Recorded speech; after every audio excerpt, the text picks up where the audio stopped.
restore the name. Like, I don't like that the last Alexander was a naughty pope. He was bad. I want to like, hey, let's have a good Alexander. But see, everybody right away, they look him up, you know, when you take a name and they look up who it was and then they go, my God, what is he planning to do? Like, don't worry. What was Pope Alexander doing? What was his problem? What was his... Oh, he was one of the last Renaissance pope that was, you know, carrying on with women and had kids and corrupt and, you know, doling out the wealth of the church to his family. And really? He was one of those. So, well, I'll be Pope Alexander, so to not do those things. Oh, I won't do those things, so I can restore the good name of Alexander. Okay, well now this is all on film. My name, yeah. People, I've talked about this with Michael Lofton. I told Michael Lofton that I want to be Pope Alexander just so I can put some respect on the name of Alexander. You know. And speaking of respect on the name, Father, I'm a little hurt. Excuse me? I'm a little hurt. My feelings are hurt. Your feelings are hurt. My feelings are hurt. ¿Por qué? Like my producer just said, he called me effeminate a little while. What? You know how he called me? My producer called me effeminate. You know how he was saying how the testosterone levels of men have like really decreased, you know, since like over the last 40 years. And then he called me effeminate. Well, he might be onto something because my feelings are hurt. Because for heaven's sake. Because as soon as I walked in here, first of all, I want everybody watching to know that my producer be dry snitching on me. As soon as we walked into the church and you opened the door, Father, you let us in, the first thing that this fool behind the camera does is he snitches me out and he tells you that I've been smoking a cigar a day. And that you're addicted. I'm not addicted. I can quit whenever I want, but he tells... And we have the proof in his words. Every addict always says, I can quit whenever I want. Well, I can. I just don't want to do it. But didn't you just promise that sweet lady that you're going to do it? I just promised. She cried.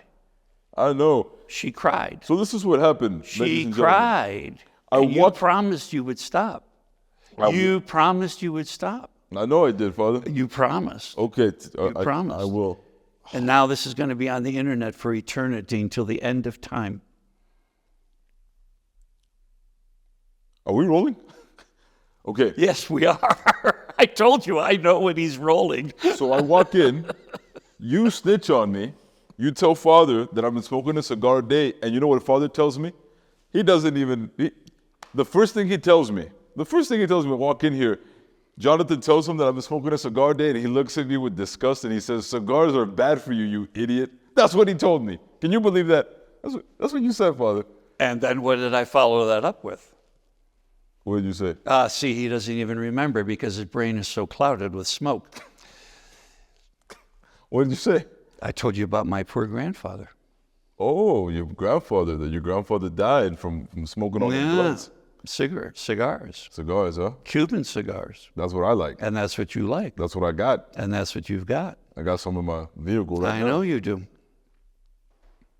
So he died, huh? He died. Well. An early, unnecessary death. Unnecessary? Mm-hmm. I've lived a good life. Father, you've lived a good life. Well, there may be people who want to debate you on that part. I'm spoiled. That you've lived a good life. I'm spoiled. But then Anne walks in, and Anne is the secretary here at Our Lady Perpetual Help Byzantine Catholic Church.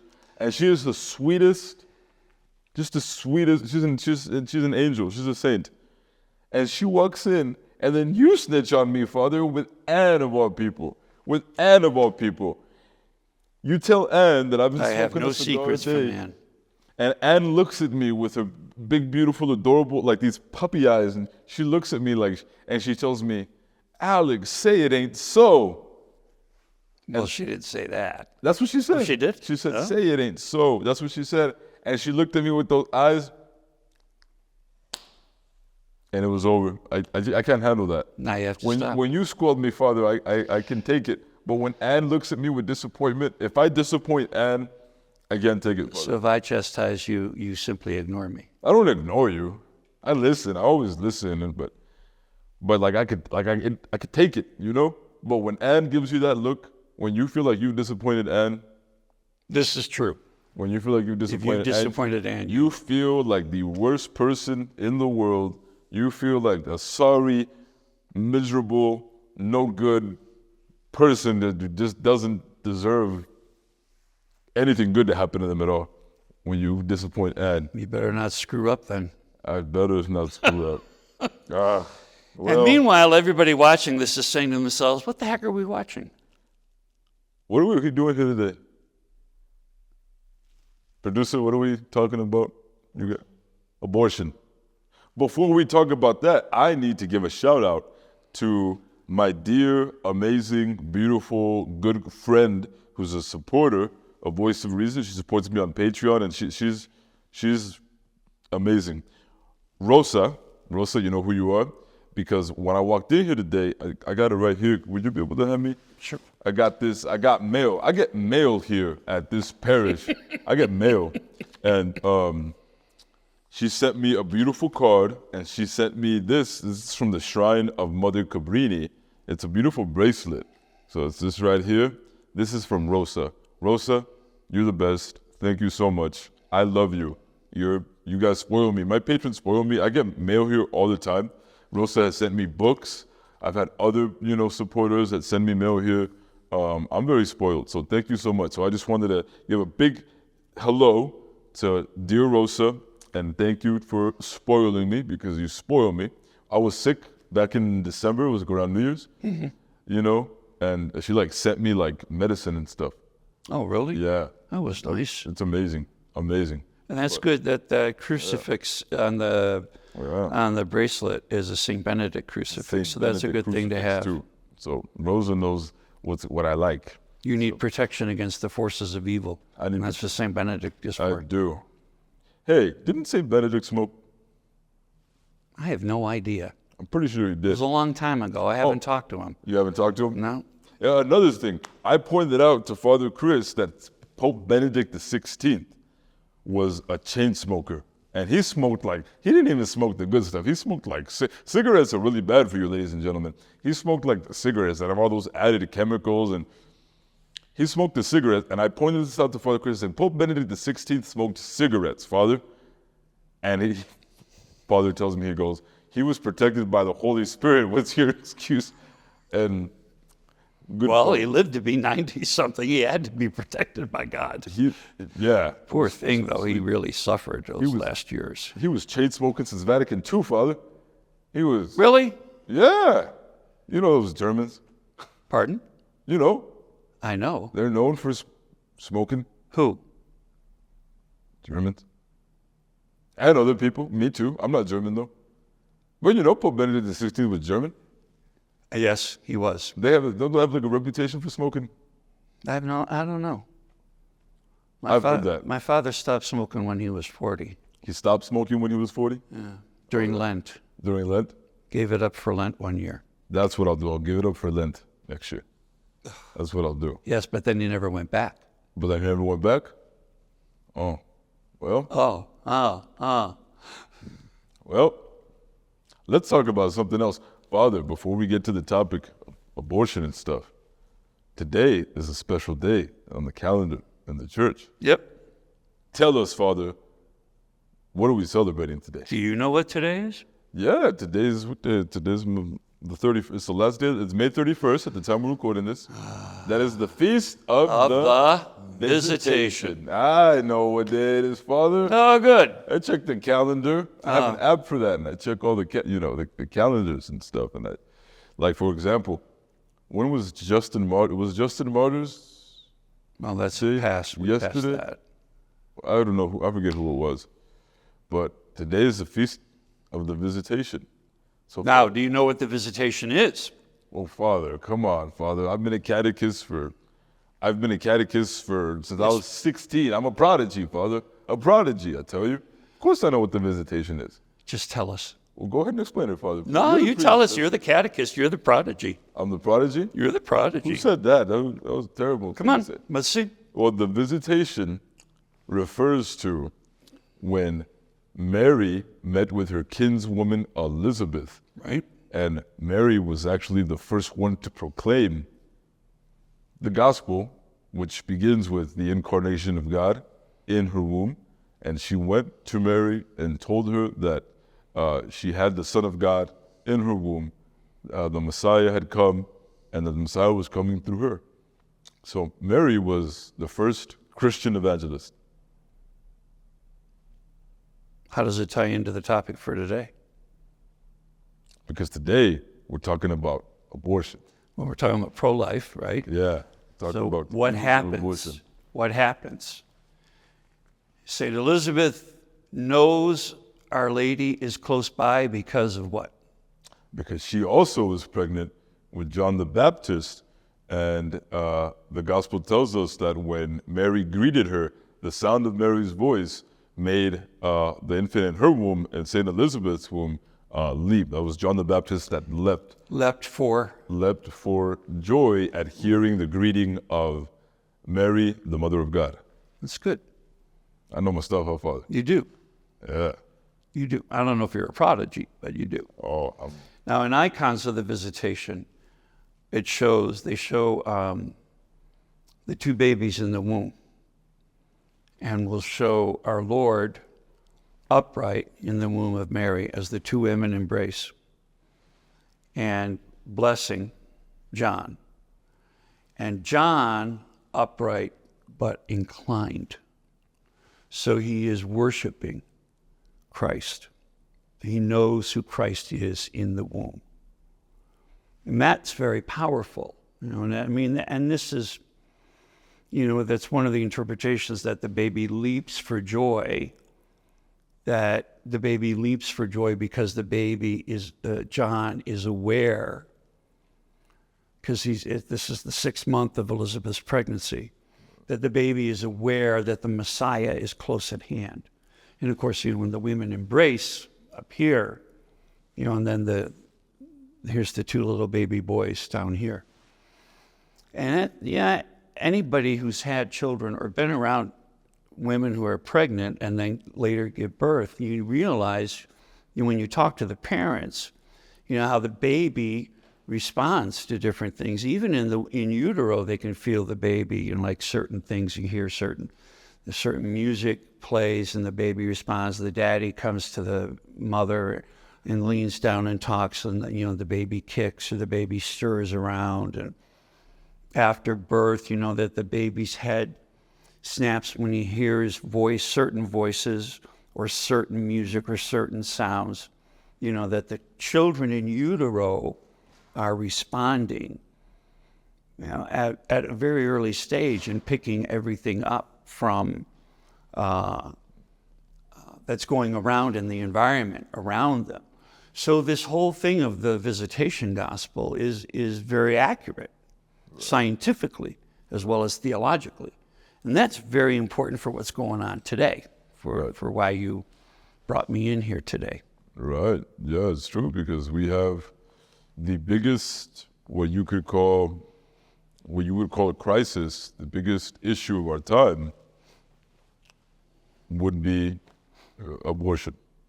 That's John Paul II, yeah. That is the biggest issue that we face That's what worldwide. John Paul II said, and Pope Francis says that. Yeah, and the U.S. Conference of Catholic Bishops, they've all reiterated that Right. is the preeminent evil issue of our time. that we have to deal with, is the issue of abortion, because of Why? what abortion is.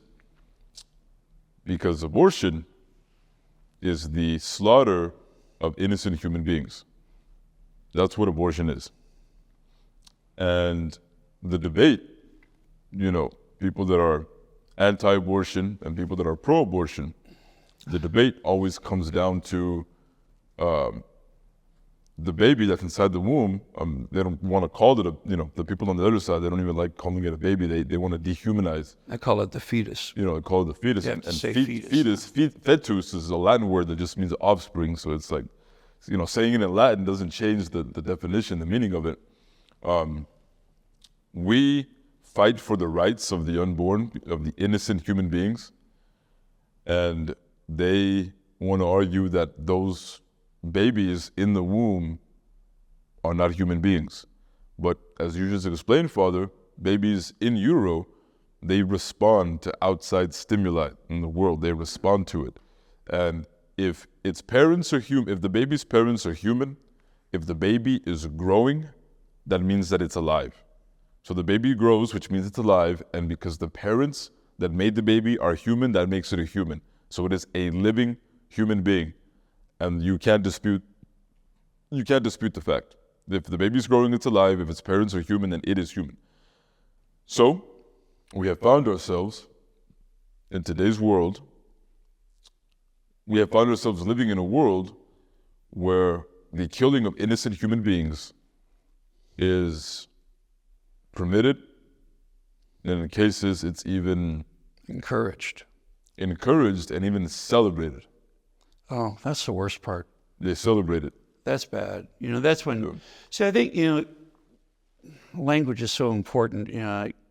One of my doctors said he rarely met anyone who was pro-abortion, but that they were pro-choice. Okay. That's a euphemism. Yeah, because you're pro-choice, to give the woman the right to do this, and this is why. And the pro-life movement in America, I think, has made some real mistakes, in not communicating well, because again, language is so important. That, when Roe v. Wade was overturned by the Supreme Court and it was returned to the states, all right, that there's not a federal right, but that it goes back to the states to settle. It was, there should have been an outpouring of education and advertising, especially advertising. But there should have been education, advertising, materials sent out, to people and to churches and to organizations saying, okay, now this is what's happened. First off, what has happened, right? And secondly, what are we talking about? And why is this so important? Why is it the preeminent issue of our time? Because it's opened the door to so much other stuff. Because killing a baby is still considered bad. Legally, in a lot of cases, you read about cases where a pregnant woman is killed in a car accident, and the state will prosecute the other driver for negligent homicide or vehicular homicide of two people. So in law, in a lot of places, that's still abhorrent, right? So there's not been enough work done by the pro-life movement, I think, on focusing enough on talking about the baby and defining what happens to the baby in an abortion. Everybody talks in euphemistic language, saying that the abortion is somebody's right, and now in this state or that state it's going to become part of the Constitution, because now suddenly there's a constitutional right to an abortion. In France, there's a constitutional right to abortion according to the parliament. But nobody stops to say what happens in an abortion. Does the baby go to sleep? No. The baby fights for its life. The baby fights against the instruments being used to kill it because the baby wants to live. And that was Abby Johnson's thing, that when she finally was asked to assist and she could see on the ultrasound the baby trying to get away in order to live, and the mother failing to do that, failing to help the child.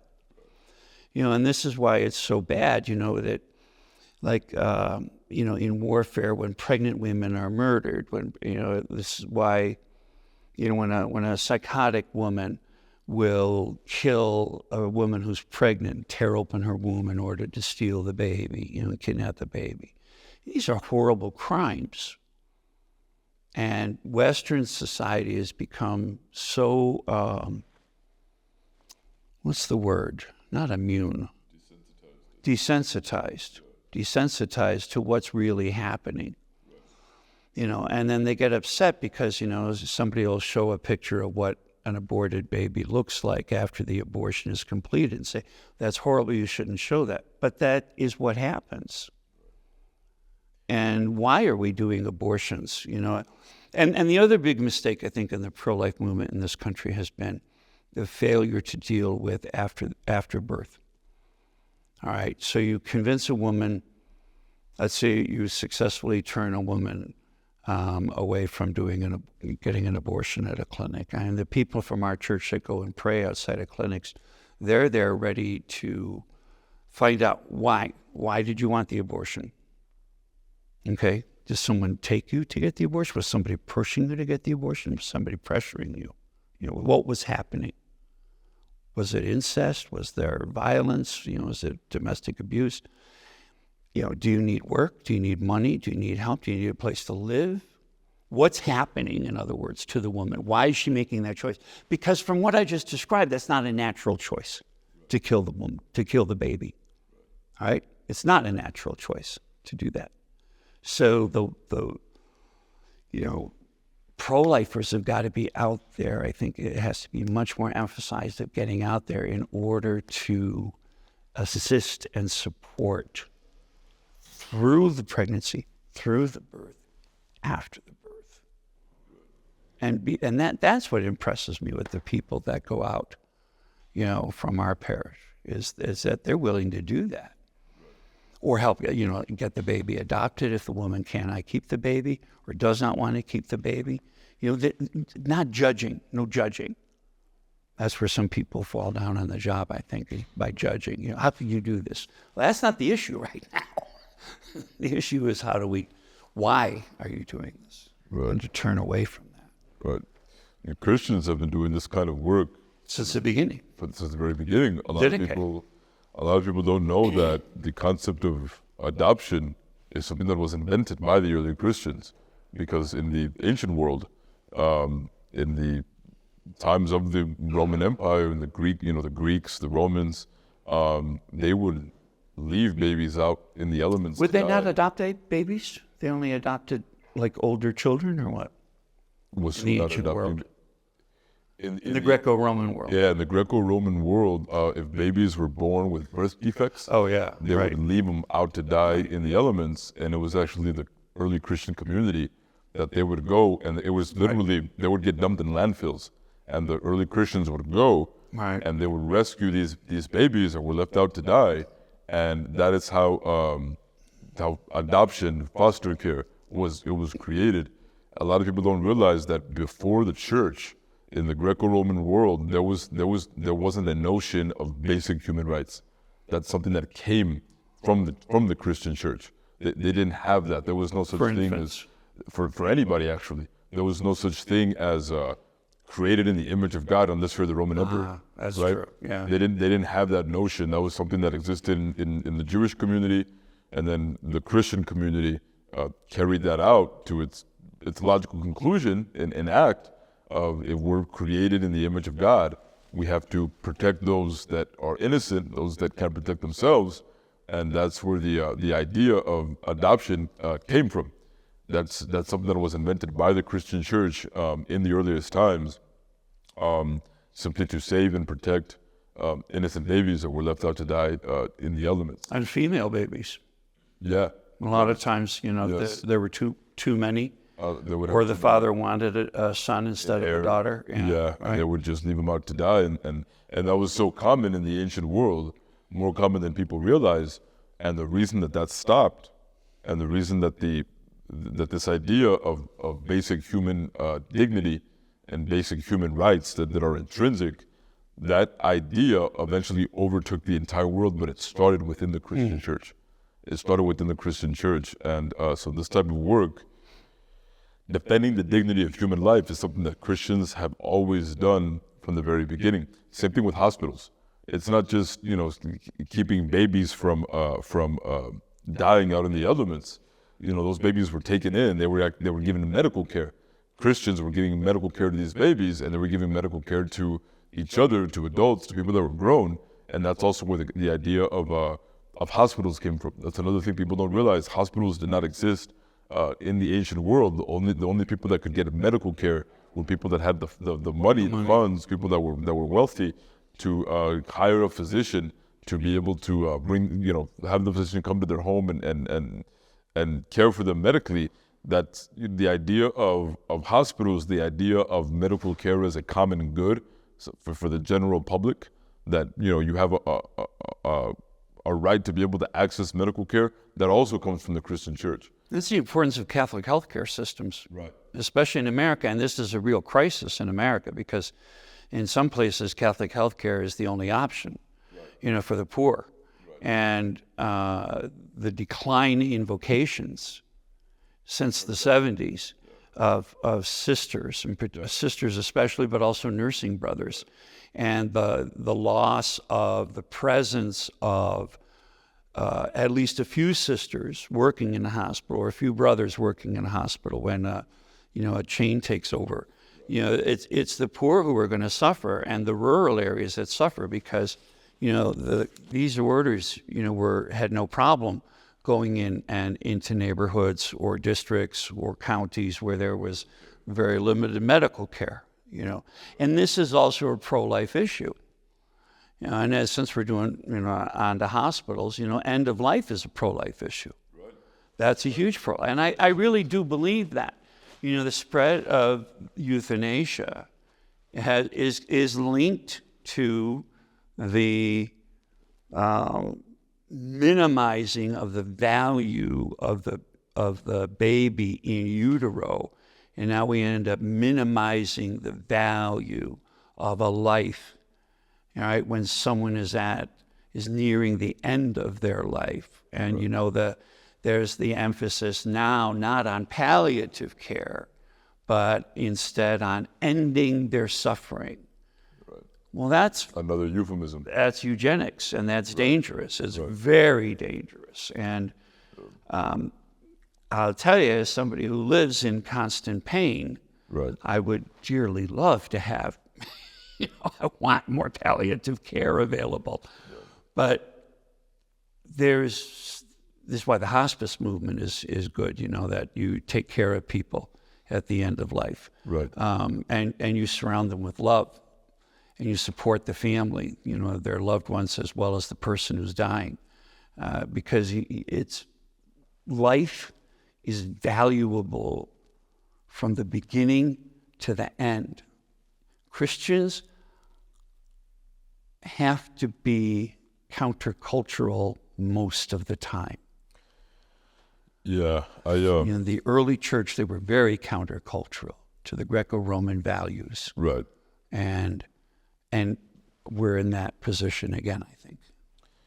One of the parishioners here, who's become a really good friend of mine, she told me just a couple of weeks ago, and we talked about it again this past Sunday. She told me that where she lives, one of her neighbors was found dead. He was dead in his house for months, maybe 4 or 5 months. Oh. And nobody knew that he had died. He was dead in the house, and he was discovered somehow, some way. She was the one that found him, I believe. Oh. And no family, no next of kin, nobody that they could contact to say this person has passed away, nothing.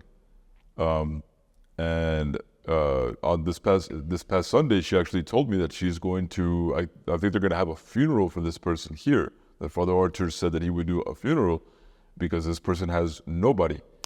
Nobody.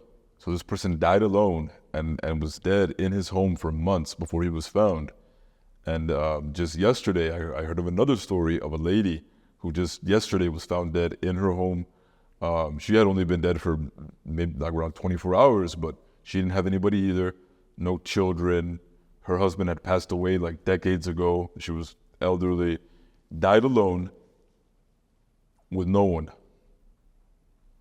So it is a real problem in America. Dying alone is imagine dying alone.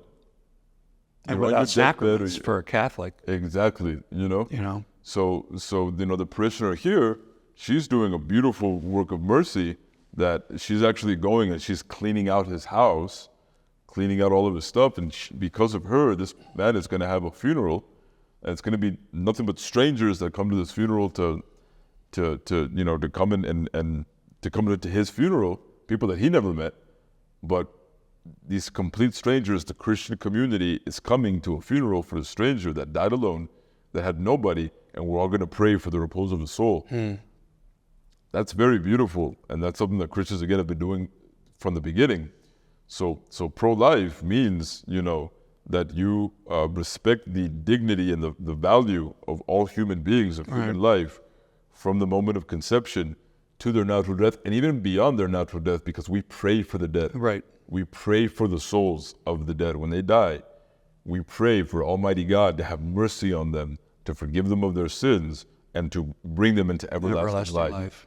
That's what we do. So when we say pro-life, it's not just because the attacks that we get from the other side, they will attack us and they'll say, "Oh, you only care about the baby in the womb, right? And then once the baby's born, you don't care about the." Which is not true in church teaching, and it's not true for I think for most pro-life people. But there's not enough emphasis on that. I don't see enough emphasis on that. Again, we invented hospitals. We invented the adoption system.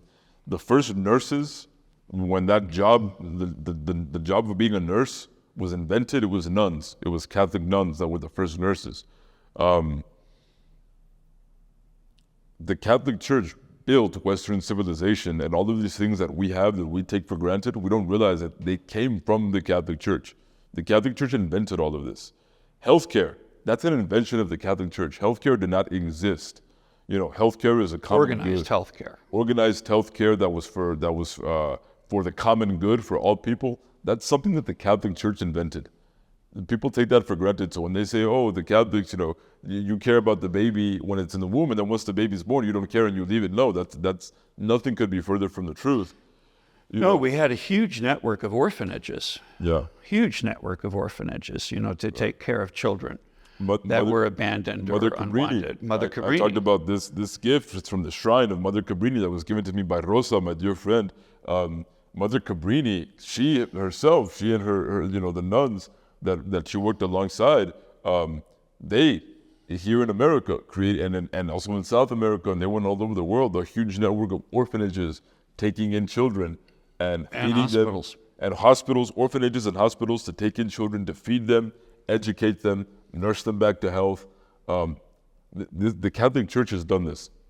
St. Damien of Molokai and St. Mary Ann Cope of Molokai. Oh my goodness. They went out to the people that not just many people didn't want, but everyone was afraid of because they didn't understand how leprosy was spread. There's an amazing movie about St. Damien of Molokai that you watch that movie and you cry. St. Damien, what a beautiful, beautiful man. What an amazing saint, a beautiful priest of Jesus Christ. And then we have very ignorant, foolish people like Alexandria Ocasio-Cortez, who called him a colonizer. Oh, for crying out loud. A priest that went in to this leper colony, sacrificed his life. He died of leprosy. He went in to care for those people, to give them care, medical care, and to feed, to give them not only medical care, but also to feed their spiritual needs. And we have ignorant people like her calling him a colonizer. Who was it again who said that? Alexandria Ocasio-Cortez, AOC, senator from New York, who was one of the dumbest people that has ever been elected to don't let me get started, Father, but... No, we're not going to go off on that topic. Yeah. I just didn't quite catch the name, and I thought, maybe I'm mistaken, so that's why I asked again. AOC is the most adorable little communist that this country has to offer.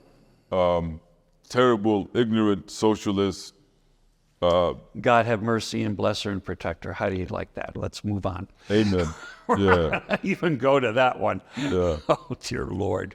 Oh, dear Lord. Yeah. But what a thing to say of such a great saint, because the thing with Damien is that he had to stay there the rest of his life. That was the frightening thing for healthy people. Yeah. Not wanting to go to Molokai was that they were scared because you couldn't come back. And you couldn't go back to your family or anything, and you were trapped on that beach. So yeah, you watch that movie. There's a beautiful movie about it from the what year did it come out? I think it was was it the 90s, maybe before? Maybe the 6th, I don't know. I don't know when it came out. It's an older movie, and you watch that and you think to yourself, you're like, what would drive somebody to do Love. that, you know? Love. A divine love too, you know? Right. The theological virtue that's infused in you at baptism of charity, that is the only thing that could drive a person to do something like that. Look at Mother Teresa. Look at everything that Mother Teresa did in the worst slum in the world in Calcutta. St. Damien of Molokai in the leper colony. All of the Christians from the earliest, from the very beginning of the church to the present day that have been doing these great acts of charity and mercy that most people don't know about, and most people even will dishonor, you know, like this woman, right. you know, who called St. Damien a colonizer, you know, what's that guy's name that hated Mother Teresa, the new atheist guy that... Hawkins? Was it Hawkins? No, it wasn't Hawkins. It was, he passed away a few years back. Hitchens. Yeah. Hitchens, that's right. Christopher Hitchens that hated Mother Teresa, you know, that said so many negative things, awful things about her. We live in a time, Father, you know this, I don't have to tell you, where we call what is good bad, and we call what is bad evil. That's sad. Yeah, so we have completely lost the plot. We're completely backwards. People have forgotten what is good and what is evil, and we're at least swapped them. Hitchens didn't like her because he said he accused her of being a hypocrite that was that she was helping, you know, all of these people, but that she was basically the argument is that she wasn't really helping them, that she was just claiming that she was helping them, but that she wasn't providing good medical care, and that when she got sick, she would be flown out to good medical care in America, and but that's not true. And it's not true. And again, you're in Calcutta, the worst slum in the world. It's either the medical care that she and her nuns were able to administer, or no medical care whatsoever. It's in the third world, in the worst slum in the world, and you have Mother Teresa and all of those beautiful nuns that are going to the worst slum in the world to care for people that are dying on sides of the road, and they criticize them for not having first world, you know, Western American healthcare services. That's the criticism. But it wasn't available in India at the time. It wasn't available. The system, that was the problem in Calcutta at the time. The system was collapsing. There was no system. There was no healthcare. If you got sick, you were doomed to die. No one was going to help you. So Mother Teresa stepped in. You have what we started with the early Christians going out to pick up the babies that have been abandoned for whatever reason. They're the wrong gender, or they're handicapped, or they're simply not wanted. And then you have missionaries of charity going out. Originally, their original mission was to pick up the dying from the streets, that they would die in the arms of someone and on a clean bed, having been washed and known love at the end of their life. So you have people, you know, and then we talk about also the hospital system, you know, everything in between here.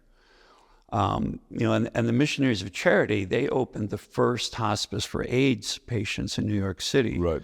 When the epidemic was so enormous. Right, and they were criticized for that. But again, you know, they were doing that out of love and to show love. Because a lot of those young men that were dying were men who had been rejected by their own families. Right. Cardinal O'Connor, when he would go in, and he would go in at night, because he didn't go in the middle of the day, you know, when people would know he was there. He'd go in the evenings.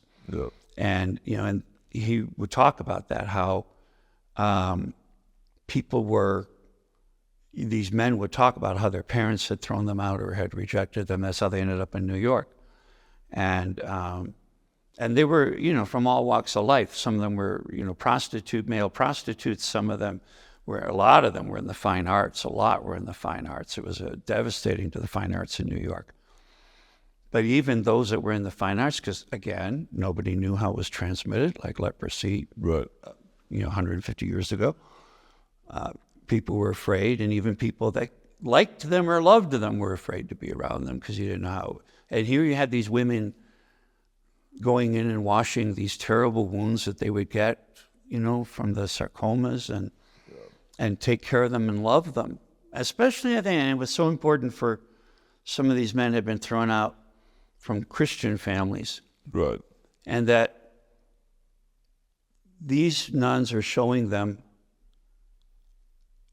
that Christ does love them. Men that had been told that God hated them and rejected them. And you wonder, sometimes I think that happens with abortions. When parents are upset that their daughter is pregnant, Right. out of wedlock, and how you're a sinner, you're an awful human being. Family. Right. And so going back again, you gotta. Why is someone doing what they're doing? Why is a woman, choosing this? Why? And with people that are dying, why is nobody there?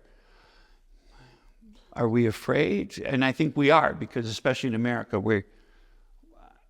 there's this. I don't know the exact number, but that we are the greatest consumer of analgesics in the world, even though we're not the most populous country in the world, because we're so afraid of pain and suffering as Americans. Right. There's so many commercials, where you see the kids are screaming, and the mother has a terrible headache, and these commercials would come on, and I would say to myself, and they say, take, whatever. I'm not going to do a commercial for anything, but, take whatever, and then your headache is better, right? And I would watch that and say to myself, well, tell the kids to shut up. Yeah. And behave.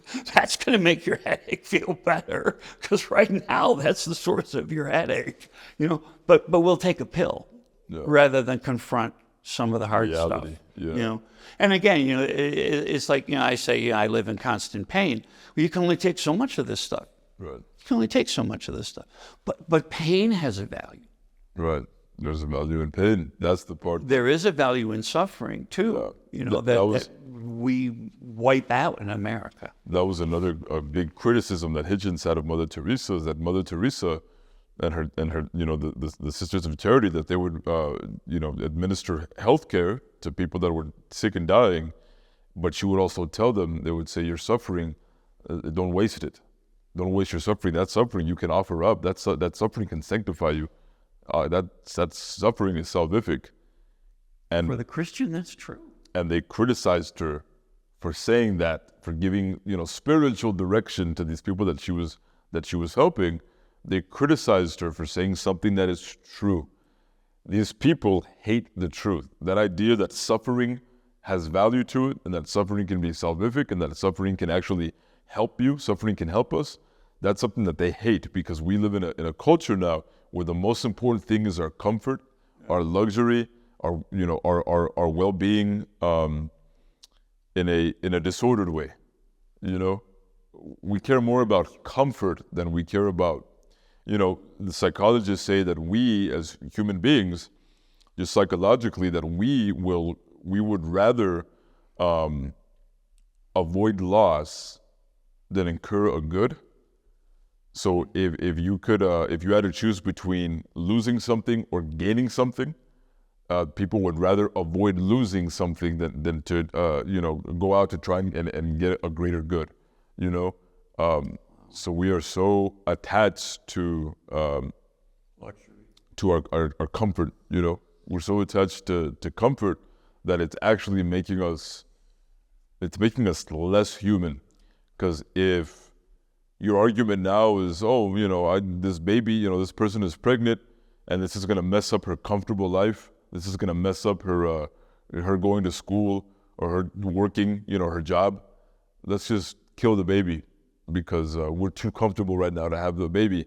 You're not human anymore. You've lost your humanity when you can say that I'm going to kill another person, an innocent person, just because I don't want this innocent person to mess up my own comfort. You've lost the plot. Oh, that's sad. Yeah. That is really sad. I was talking to somebody just yesterday who, a good friend of mine, has become a good friend of mine. He grew up in Cuba. He was born in Cuba.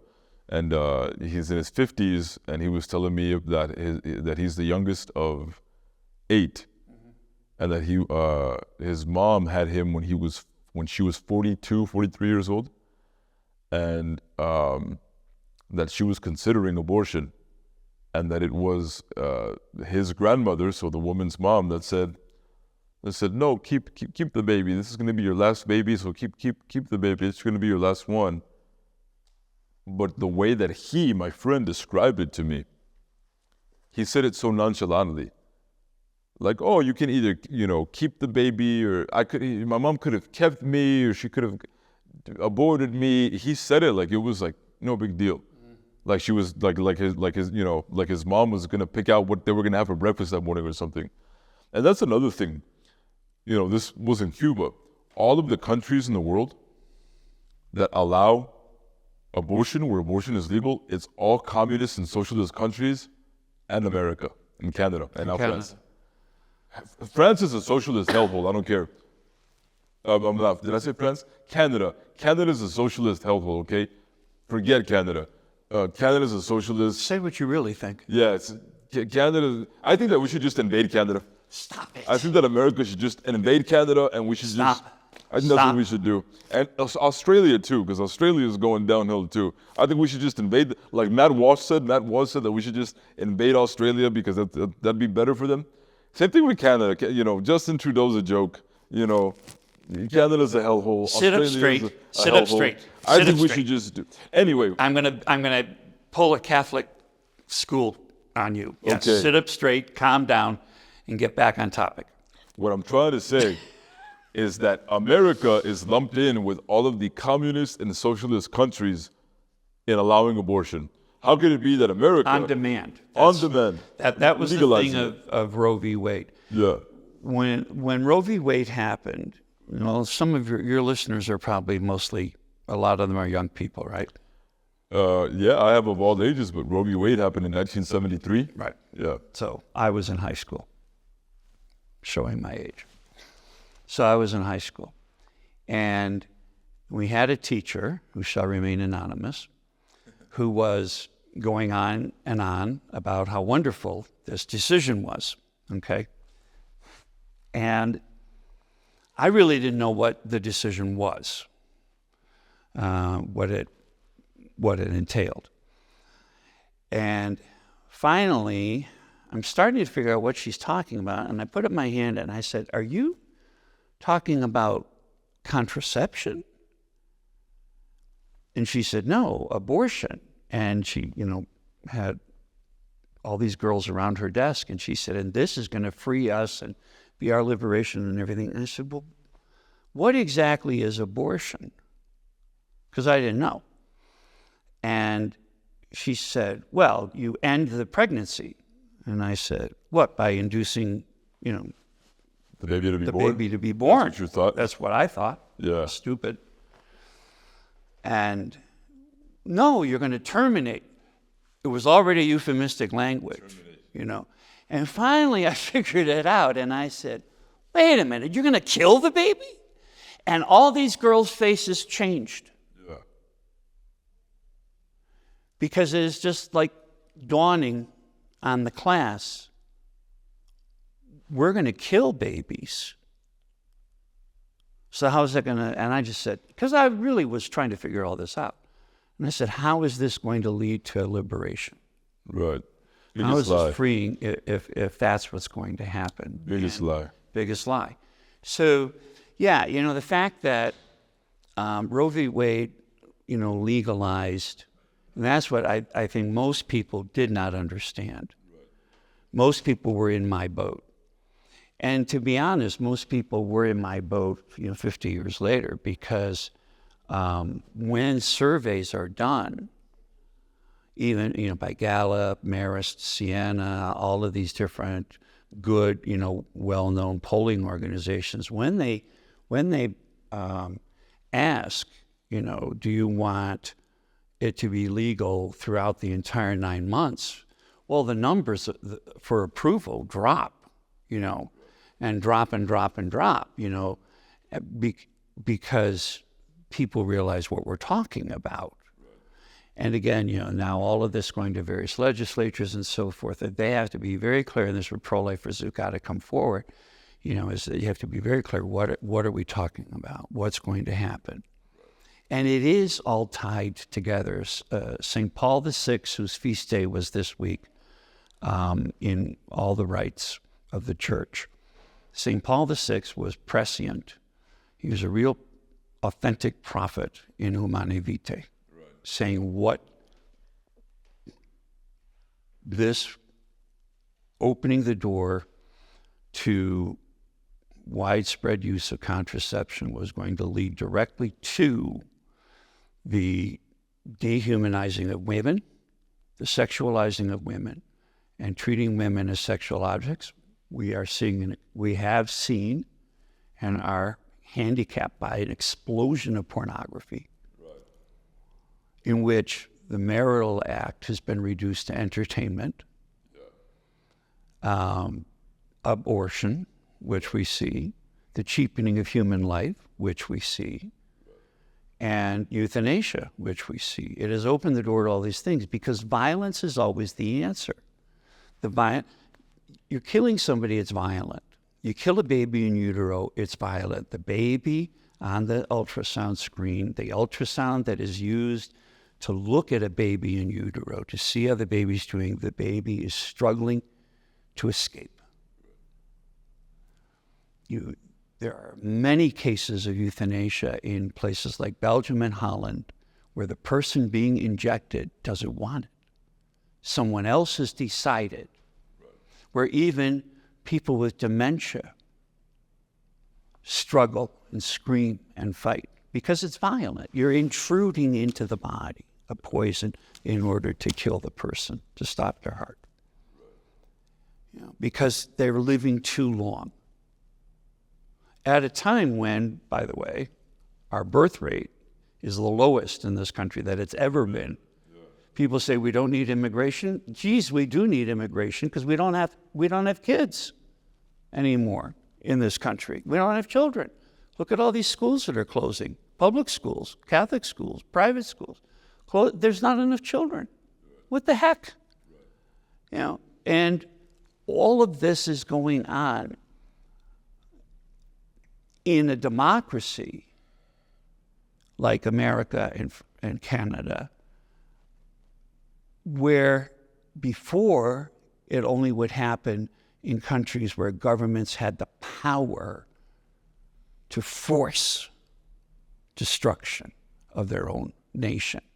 And now here we are merrily killing ourselves, which is crazy. That's crazy. And it's a total loss. And it is not coincidental that this has happened at a time when Christian influence, Jewish Christian influence in this country is tanking. It is, again, that also is the lowest it's ever been in the history of the Republic. That in the history of this Republic, the influence of the churches is so low. But I see, and I'll end with this, I see a resurgence of faith in Gen Z, in the young adults of today. That's where I see a resurgence of faith and a resurgence of love. I agree. I think that for the past couple of decades in this country, we've lived in a post-Christian society. For quite a while. But this is what I always say, bad ideas don't last. Because ideas that are really, truly bad, the proof is in the pudding, as I like to say. Bad ideas have shelf lives. And we've had a lot of really bad ideas in this country since the 60s. And now all of the younger kids are starting to wake up and starting to realize all of this is terrible. So now it's a cycle. We're cycling back to people picking up the Judeo-Christian values. And why is anti-Semitism suddenly so big? Why is anti-Semitism suddenly so big? Who are they attacking? They are attacking the people of Jesus Christ. They are attacking the family of Jesus Christ. They are attacking the people who God gave the Ten Commandments to. The basis of the moral code of Western civilization is in the Ten Commandments. And suddenly, I think it's the last gasp of those who are trying to perpetuate bad ideas. Right. But anti-Semitism, when it's large scale like it is now in this country, that's a warning sign to a democracy. Yeah. And we do not want to go the route of the Weimar Republic of Germany. If you're a young person and you're over here, protesting for Hamas, Dear God. you've lost the plot, and you need to take a step back and really look at what you're doing. Championing terrorism and siding with terrorists. See, here's the thing. All of these young people today that are doing what they're doing, I promise you, if we had been in the time of the Civil War, these people would have sided with those who were supporting slavery, who wanted slavery. Huh? If you were around during the time of the Holocaust, you people would have sided with the Nazis. You know how I know that? Because it's the same people that are supporting the killing of innocent babies, and you are again siding with today's Nazis, with Hamas, with terrorists. You're siding with them. So don't think that you have the moral high ground here. We all tend to think that we tend to think that we're always on the right side of history. That whatever we do well, we're on the right side of history. No. When all of this is said and done and it's over, all of you people that supported Hamas, all of you people that support abortion, all of you people that support euthanasia, all of you people that support the sexual revolution, all of you people that love the fact that there's so many young girls on TikTok that like to make videos of themselves in their underwear, Ugh. All of you people will be exposed when this is all said and done, and history will look at all of you people as being on the wrong side of history. All of you. That's what's going to happen. Because bad ideas do not last. Bad ideas have a shelf life. And all of these people that support all of these things that I just listed, you supported all of the bad ideas in the book.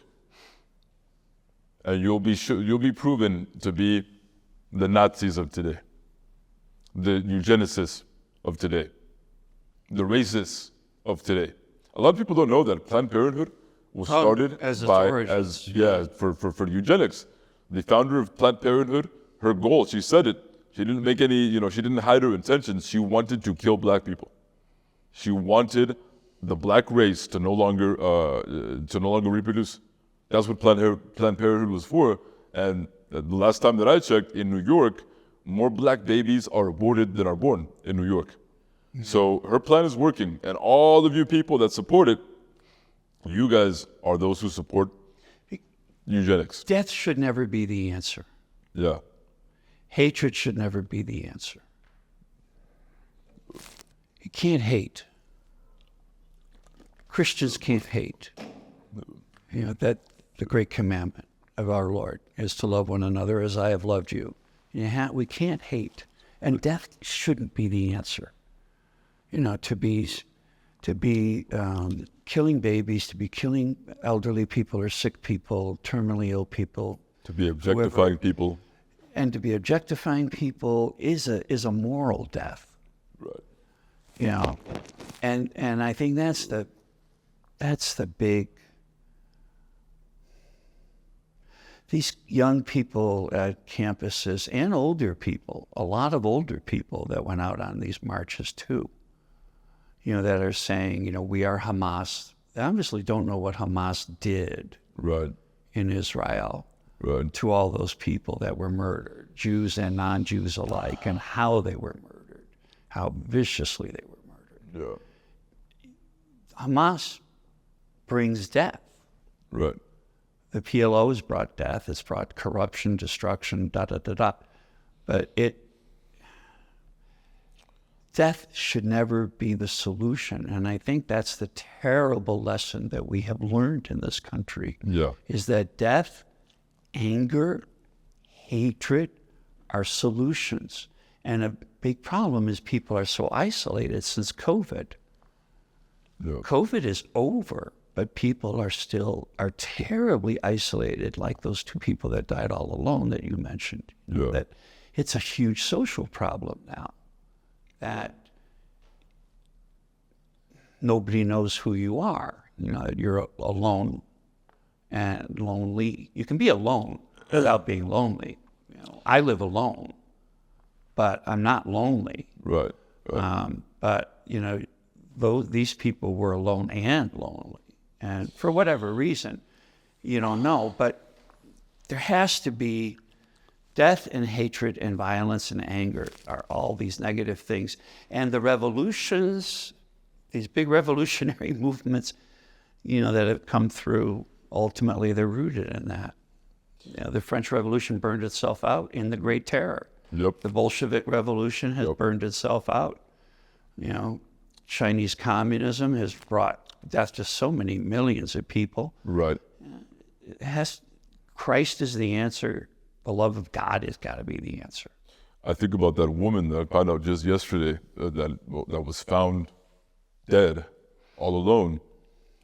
I think to myself, this woman was married at one point, never had kids. I asked myself, why? Was she contracepting? You don't know. She may not have been able to have children. She may not have been a person who could handle taking care of children. You don't know. Yeah, you don't know. You can't guess. But when I wonder, because we've had now generations now of people that contracept, people that abort their children, our birth rates are the lowest that they've ever been, right? Right. And it makes sense. If contraception is celebrated and abortion is celebrated, what do you think is going to happen with our birth rates being so low? But then, the consequence of that is exactly what happened yesterday, what I heard about yesterday. Who's going to take care of you? You are going to die alone. And there will be more pressure for euthanasia. You are going to die alone. But there will be pressure for euthanasia because there won't be enough people to take care of them. Exactly.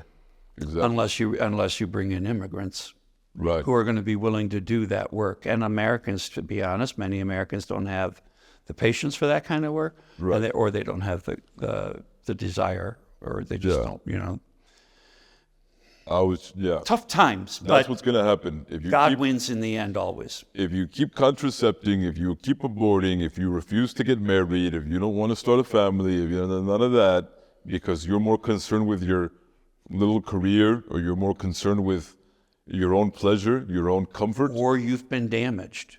Yeah. There are a lot of people with emotional damage nowadays. Yeah. And if you don't beat all of those things, if you don't move ahead, if you don't move forward, if you don't, figure out that stuff out, you're gonna die alone. Not necessarily. See, if you don't have friends. How do we live? How I live, I think, is how I'll die. Yeah. You know, my grandmother was my grandma Zugger was a widow with one child who had 3 children. My dad, right? And her funeral was huge. Yeah. Huge. Yeah. She always prayed for the dying, and she always prayed for the souls of the dead. Always prayed when she went past the cemetery. Always would pop into. She saw by Catholic Church on her walks, and there was a funeral. She always went in to pray for the person. Now, by that standard, we were in high school. My father had 3 children, his wife, and his mother. That was it.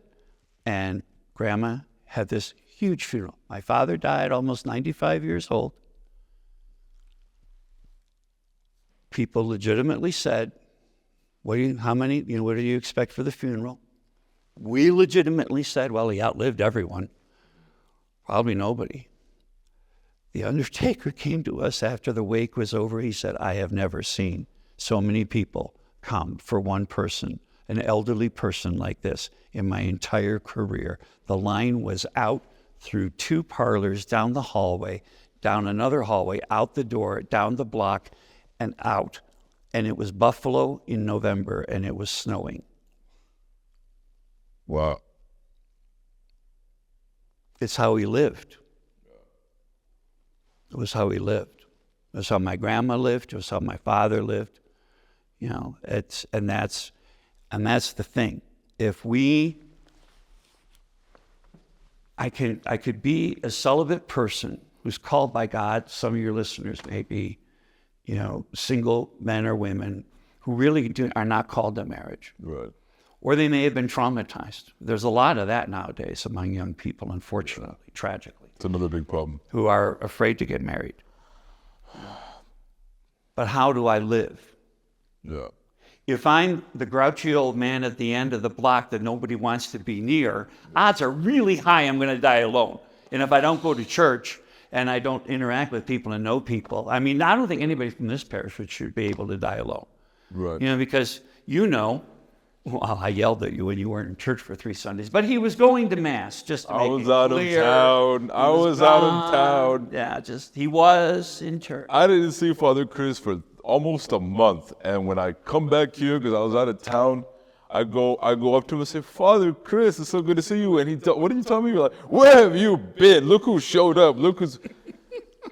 Anyway. It's good for him. Keeps him humble. Yeah. But, how am I living? Yeah. How am I living? I could be that. Right. Or I could be the person who, sits out on the porch or on the stoop or, and waves and talks to people as they go by and, interact and love and pray.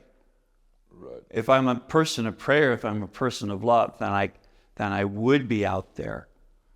I would be out there. Right. And be known somehow. While we were doing this, our pastor, Father Bibnevich, came in to take the big icon of Our Lady Helper of Mothers to go down and stand out in front of that clinic where they kill babies that are in their 9th month. Yeah, that's where he went now. That's where he went? Mm-hmm. So as we're recording this... And at the same time we're doing this, is one of our parishioners is giving birth. Who? Oh, well, that's her. No. Okay, yeah. But, yeah. Well, I'm happy. I get excited when babies are born. We're not going to say that online, wow, who it is. I didn't know. I had no idea. That's awesome. She's giving birth this morning. Yeah. Oh, wow. So, that's beautiful. Yeah, so we picked a great day to do this. We picked quite the day. It's the visitation and fathers out there praying with these people who devote their time and energy to fighting abortion and a baby's being born today. And helping women make a better decision and supporting them throughout the process and after birth. And a lady giving birth this morning. That's beautiful. Not too far from the church. It's quite the day to be talking about the issues of life. I had no idea, Father. We came here with it was my producer's idea to talk about this. I had no idea that... It was his fault. It was his fault, yeah. I had no idea that today was the day that Father Arthur in the parish was going to be out there at the abortion clinic he praying. goes every week. I saw him come and grab the icon. I didn't know. He stands out there in the hot sun with this huge life-sized icon of the Blessed Mother, pregnant with the Word, with Jesus in her womb, and he stands out there and prays for hours. And then the men and women who are down there, they're out there and they say, what do you need? What do you need? What can we do for you? And that's what it should be. And we could all do it. We can all be out there. Yeah, and for those of us who can't be out there, pray hard, do sacrifices. Wow. For a change of heart in this country. That's incredible. Yeah. That's amazing. Thank you guys for watching. Like, share, and subscribe. Remember to go to Our Lady of Perpetual Help NM YouTube channel. They're also on Instagram. They're also on TikTok. Everyone has to go like, share, subscribe, follow, all of that good stuff, because this priest of Jesus Christ needs to be known by the entire world. Oh, dear Lord, no. No, I'm telling you, it's true. So, everyone, thank you for watching. God bless. God bless you and watch over you and protect you always. Amen.